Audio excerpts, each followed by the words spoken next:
Good morning, all of you. Today, Chavi Gupta, welcome you all in today's session. In the previous session, I have given you a worksheet that you need to be submitted. I hope you all have done the worksheet. It's time to cross check your answers from this worksheet. Now, I'll give you the answers and make you understand how it will help you to make your understanding clear. Now, the very first question is a truck of mass 2500 kg moving at 15 meter per second collides with a car of mass 1000 kg moving with at 5 meter per second in the opposite direction. What is the common velocity? First of all, दो objects हैं, मास m1 and mass m2. Fine. Mass m1 कितने की speed से चल रहा है? 15 metre per second की speed से. And mass m2 5 metre per second की स्पीड पे, बट अपोजिट डायरेक्शन में. अब पूछा गया what is the common velocity. इनकी कॉमन वेलोसिटी क्या है? आपने लिखा अपोजिट डायरेक्शन था तो u2 नेगेटिव हो जाएगा, बट u1 पॉजिटिव रहेगा. m1 is 2500 kg, u1 is 15 metre per second, m2 is 1000 kg and u2 is -5 metre per second. ना अगर हम law of conservation of momentum लगाएं so we will have m1 u1 plus m2 u2 equals to m1 v1 plus m2 v2. Fine. But अब यहाँ पे क्या पूछा गया? Combined velocity. दैट मीन्स कि कंबाइन में क्या होगा? दोनों की वेलोसिटी सेम रहेगी after striking. So we will do m1 u1 plus m2 u2 equals to m1 plus m2 the whole multiplied by v.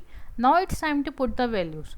So if we put the values, that is 2500 into 15 plus 1000 into -5 equals to both the masses, that is 2500 plus 1000 multiplied by v. If we solve this, we will get that 37,500 minus 5,000 equals to 3,500 v. So we will multiply divided. So we will get the answer as combined velocity is 9.3 meter per second. Now you can see that we have a combined velocity as positive.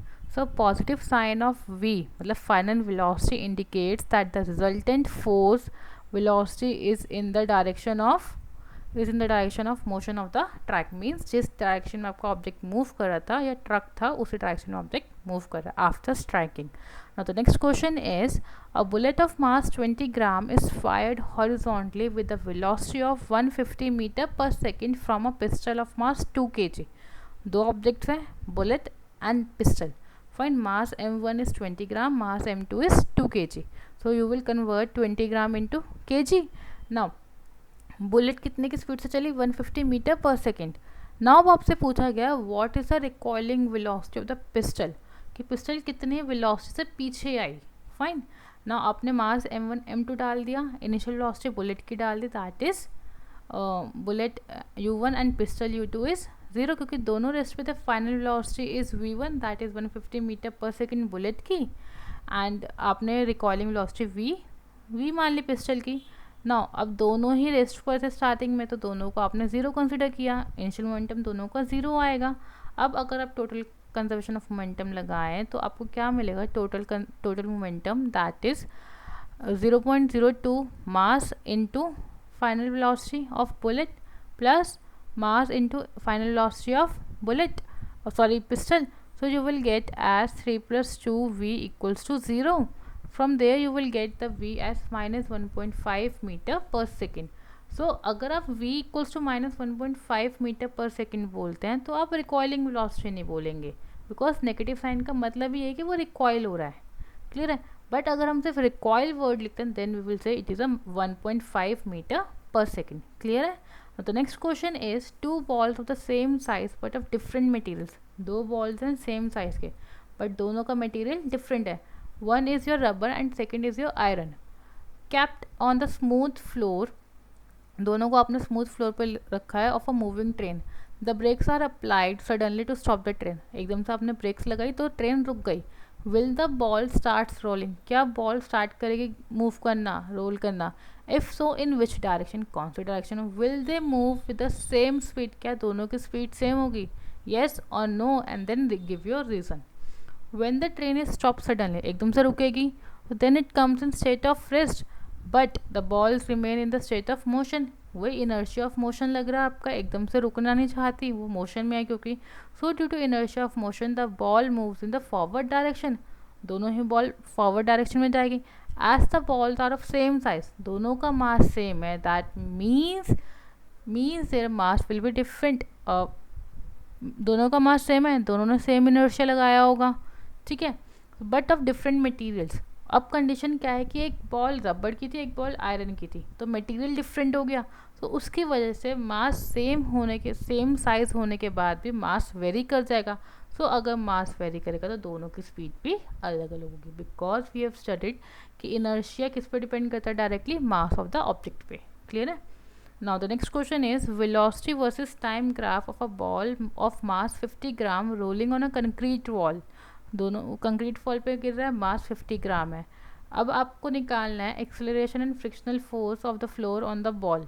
कितना frictional force लगा, कितना acceleration, आपको graph दे रखा है। Fine, अब जो आपको graph दिया गया है उस ग्राफ में देखिए 80 से 80 पे स्टार्ट होके वो टाइम 8 सेकेंड ले रहा है।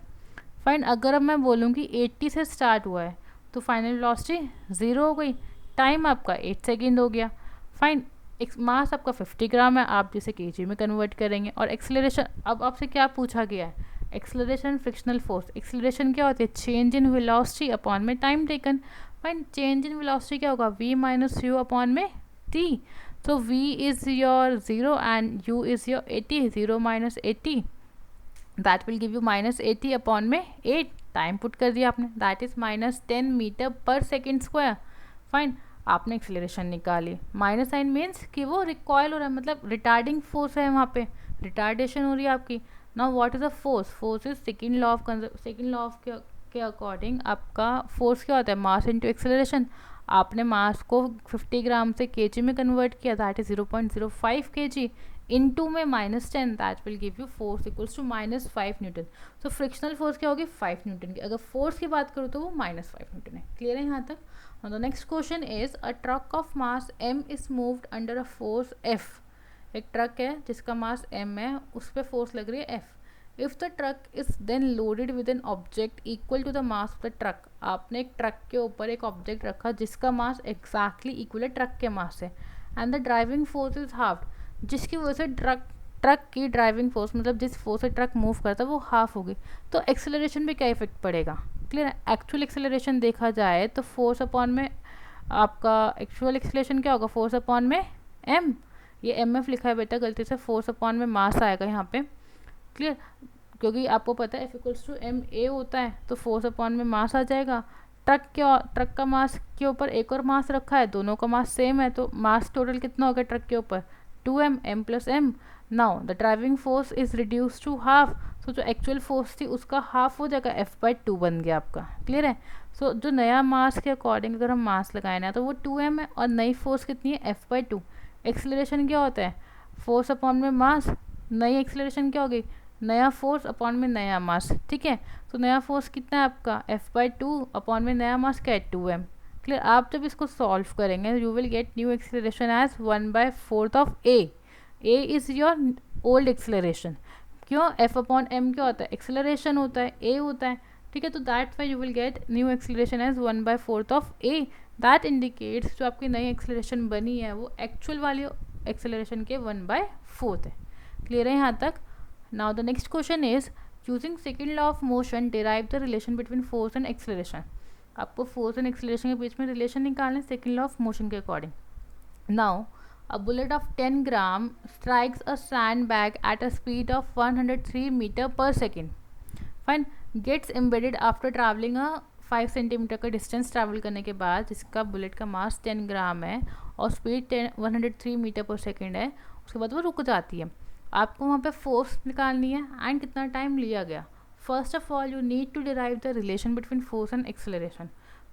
अब वो हमने कैसे किया, मास हमने m माना, मूविंग वेलोसिटी u, और एक्सेलरेशन a माना टाइम t के लिए। सो वेलोसिटी चेंज होकर v पे आ गई। Then we will see initial momentum आपका p1 था, सो mu, फाइनल मोमेंटम आपका mv, change in momentum p2 minus p1, that you will get as mv minus mu, m common था, v minus u। Force क्या होता है, change in momentum upon में time taken, so p2 minus p1, mv minus u upon में t, v minus u upon t is your acceleration first equation of motion के according. Now अब F equals to M A हो जाएगा, directly proportional था, proportionality constant हटाएंगे, K आएगा, K की value 1 है, so you will get as F equals to M A. This is your first part. Now it asks you that if we will see what it asks you, the resistive force exerted by the sand on the bullet, कितना force exert किया है. ठीक है, सो मास 10 ग्राम था, अब 10 ग्राम को आपने convert किया केजी में, that will give you 0.01 kg. And कितनी स्पीड से चल रहा था आपका, that is 10⁻³ metre per second के लिए. एंड फाइनल वेलोसिटी कितनी होगी, 0. डिस्टेंस कितना था, 5 सेंटीमीटर, जिसको आपने मीटर में कन्वर्ट कर लिया. क्लियर है ना. अब थर्ड इक्वेशन ऑफ मोशन से हमने फोर्स निकाल, वहाँ से हमने एक्सेलरेशन निकाला, that is v² equals to u² plus 2as. So v² minus u² upon में 2s इक्वल्स टू a. आपने वैल्यूज पुट की, दैट इज v इज 0 का square minus u is 10⁻³ metre per second square, square किया, time 2 into distance 0.05. आप जब इसको solve करेंगे तो आपका एक्सेलरेशन आएगा 10⁻7 metre per second. Clear. So that means कि वो रिटार्डेशन हो रही है वहाँ पे. अब उसने क्या पूछी थी, फोर्स कितनी लगी है. तो फोर्स का फॉर्मूला क्या होता है, मास इंटू एक्सेलरेशन. सो आपने पुट की इस value, you will gate -10⁵ Newton. That means कि वो अपोजिट है डायरेक्शन के. क्लियर है. Now the next part is कि उसने आपसे पूछा था कितना टाइम ले रहा है. सो आपने v इक्वल्स u प्लस 80 लगाया, वहाँ पे v की वैल्यू पुट करी, u की वैल्यू पुट करी, a की वैल्यू पुट करी, then you will get the answer as c equals to 10⁻⁴ second. Clear है. So you what your net result is, force आ गया आपके पास और टाइम आ गया. Clear. Now the next question is derive the unit of force using the second law of motion. Unit निकालें, that means Newton derive करना है आपको. Now the next part is a force of 5 Newton produces an acceleration of 8 meter per second square on mass m1 and an acceleration of 24 meter per second on mass m2. What acceleration would the same force provide if both the masses are tied together? कितना acceleration या कितना force provide किया जाएगा अगर दोनों ही masses को हमने इकट्ठे बांध दिया. फर्स्ट ऑफ ऑल पार्ट क्या था कि आपको यूनिट निकालनी है फोर्स की सेकेंड लॉ ऑफ मोशन के अकॉर्डिंग. फाइन, तो हम पहले यूनिट निकालेंगे. मास हमने माना 1 kg, यूनिट एक्सेलरेशन की आपकी थी 1 metre per second square. Second law of motion क्या कहता है कि force equals to mass into acceleration. So force equals to mass कितना था 1 kg एंड एक्सेलरेशन कितना है 1 मीटर पर सेकेंड स्क्वायर. दोनों मल्टीप्लाई किया, आपको पता है 1 kg metre per second square क्या होता है, newton. So we will get as 1 newton as 1 kg metre per second square. So 1 Newton can be defined as the force is said to be 1 Newton if it produces an acceleration of 1 meter per second square in a body of mass 1 kg. Clear है. Now the next part is कि आपसे question पूछा गया था एक numerical. Now force कितनी लग रही है 5 न्यूटन की, एक्सेलरेशन कितना 8 metre per second square, mass first body का. ठीक है. Next is force second body पे 5 न्यूटन की, acceleration 24 metre per second square, mass m2 the second body का. Now from second law of motion आपने mass निकाला first object का, acceleration और फोर्स पुट करके, that will be equals to 5/8 kg. First object के लिए आपका u 0 है बिकॉज वो एक हाइट से ड्रॉप किया जा रहा है और टाइम 2 सेकेंड आपको यहाँ पे डायग्राम में दिखाया जा रहा है एग्जैक्टली. ठीक है. अब सेकेंड लॉ ऑफ इक्वेशन के अकॉर्डिंग आपको पता है, सेकेंड इक्वेशन ऑफ मोशन के अकॉर्डिंग आपको पता है s equals to ut plus half 80 square था, u 0 है तो ut 0 हो गया आपका हाफ 80. अब यहाँ पे g क्यों लिखा, बिकॉज कोई भी ऑब्जेक्ट जब ऊपर से नीचे गिरता है तो वो एक्सेलरेशन ड्यू टू ग्रेविटी के अकॉर्डिंग गिरता है. ठीक है. तो वहाँ पे g हम 9.8 ले या 10 ले, एक ही बात होती है. यहाँ पे हमने यहाँ पे वैल्यूज पुट की, then we will get height as 20 metre. Clear है यहाँ तक. सो फर्स्ट ऑब्जेक्ट की हाइट जब वो 2 सेकेंड्स पे था तो कितना हो गया, एक्चुअल हाइट कितनी है 150 मीटर, 20 मीटर कम किया तो 130 मीटर हो गया. सेकेंड ऑब्जेक्ट के लिए u 0 है, टाइम 2 सेकेंड्स है, देन आपने वहाँ पे भी हाइट सॉल्व करके निकाली 20 metre. So you will get what is the height of both the objects. Clear. Now the next question is what is the momentum. Momentum क्या होता है, आपको उसकी ऐसा यूनिट लिखनी है. Interpret the force in terms of momentum. आपको force निकाला in terms of momentum. Next आपको मोमेंटम वर्सेस वेलोसिटी का ग्राफ देना जब मास फिक्स्ड है, एंड बी पार्ट इज कि मोमेंटम वर्सेस मास का ग्राफ देना जब वेलोसिटी कांस्टेंट है.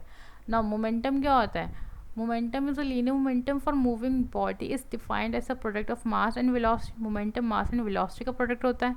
Fine, if a body is moving with a velocity v and having a mass m, तो मोमेंटम क्या होगा, मास इनटू वेलोसिटी।